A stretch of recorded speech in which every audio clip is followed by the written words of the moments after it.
Hello everybody, welcome to WhatCulture Gaming. I'm Scott, joined by Josh. Hello. Josh, my friend, Horizon Zero Dawn 2 is real. Woo! I know, that's kind of all the news, but I'm going to read you some specifics. This is weird because the way that this came about is Guerrilla Games had a job listing on their official website for a vegetation artist. And the description, the job listing itself, literally just says that within Guerrilla we have 4 teams dedicated to creating the stunning environments of Horizon. One team focuses on the creation of lush and stunning vegetation. Oh, you know what? Horizon really does have lush and stunning vegetation. I'll give you that.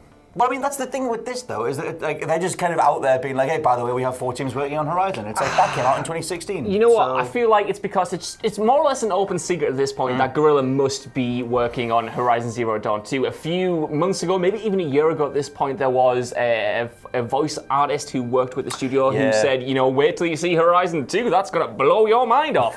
And then earlier, I think it was last month, maybe the month before, when they announced that they were working with a cinematic studio to create presumably a cinematic trailer for an announced reveal of Horizon Zero Dawn 2. So it's kind of out in the open there. I did a list maybe last week. I'm getting my dates really mixed up today, but I did a list on predicting the PS5's launch lineup. And my number 1 was Horizon Zero Dawn 2 because I'm almost certain, Scott Tilford, and we'll have this on video for the rest of my life, so if I'm wrong, this is going to go completely terribly for me. But I'm almost certain this has to be a launch game. The timing is just too juicy to ignore. There's 2 things. One is that, assuming the way that they're describing this, I would assume that the game has been in development for quite a long time. Like you said, there are other rumors from the past. Also, Gina Van Car, the woman who played Lady Battlefront woman that was in Battlefront 2, main character, you know who I mean, that was in the campaign. Iden Versio? Yes. Yeah, Gina Iden Versio. And Iden Versio, she's recently talked about, or she had talked about working on Horizon 2 as well.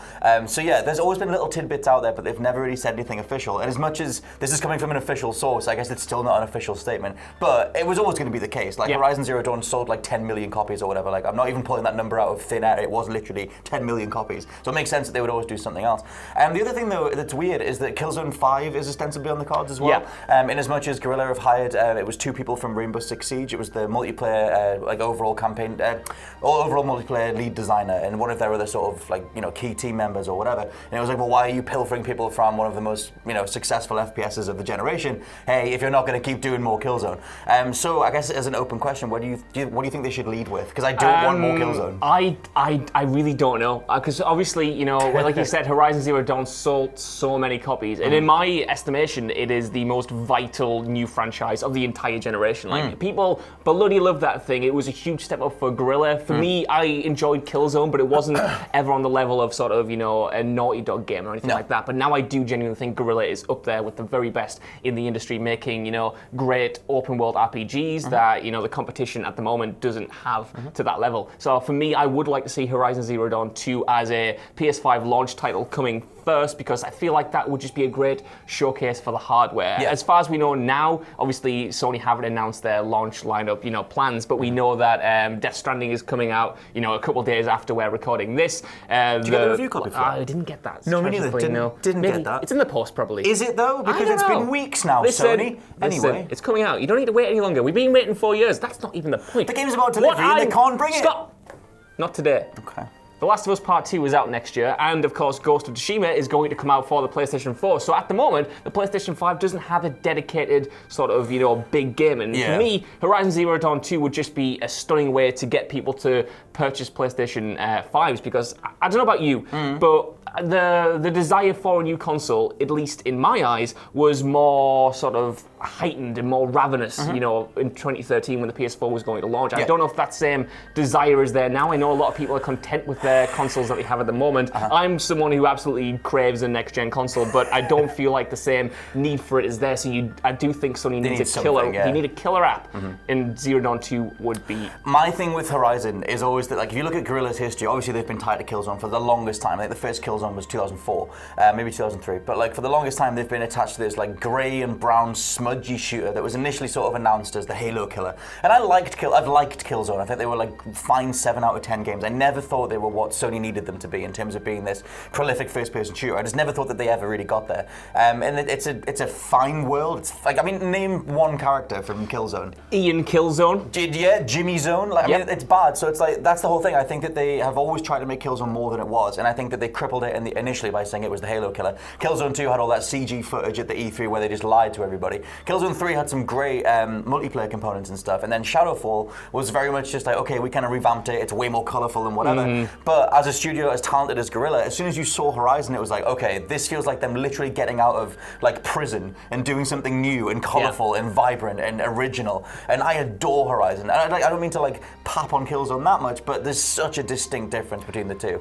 And like Horizon is bursting with potential. It's a whole. That should be their go-to new franchise. I fully agree, but I will counter that by saying that there has never been a better time for Killzone to come back. And I don't mean Killzone in the conventional sense as sort of this single-player Halo kill or whatever. I mean Killzone as a dedicated multiplayer first-person shooter, because although Sony have done a great, fantastic job over the past 6 years or however long it's been to cultivate, the best first-party exclusive games, they've really, etched out their own style of narrative-heavy, engrossing, single-player big games.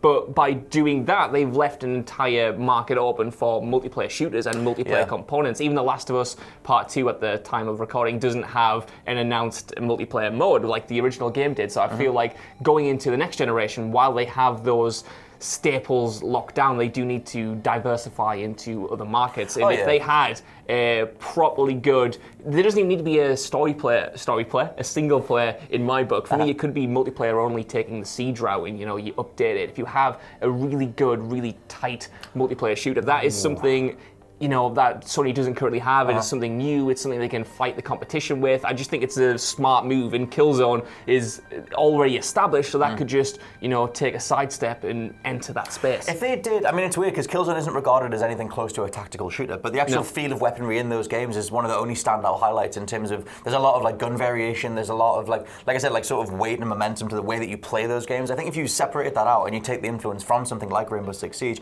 and maybe separate it out into just, like an FP, like just this weird multiplayer standalone shooter that is associated with Sony. Like they've never had a landmark FPS. Killzone was the nearest thing to it. Haze completely died, and it's just like they've kind of tried these things in the past and never really managed to land on them.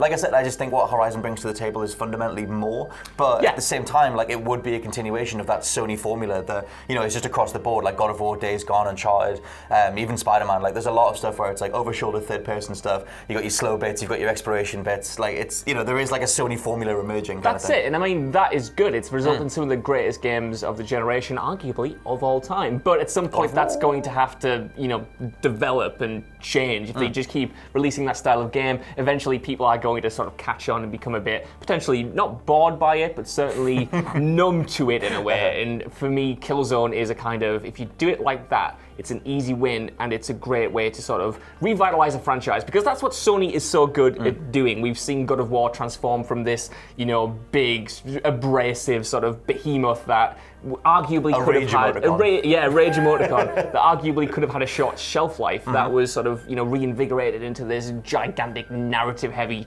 contemplative beast that nobody saw coming. So if they can do that for God of War, you can easily turn Killzone into a tactical shooter. I've just thought, right, because he did the whole thing where they aged Nathan Drake and they made him sort of remark on his life as an adventurer and what does it mean to settle down and oh my god, I miss what I used to do. The whole thing with Kratos where he's like, oh my god, I was a big rage face and I need to realize that actually no, I want to care and I want to make a family.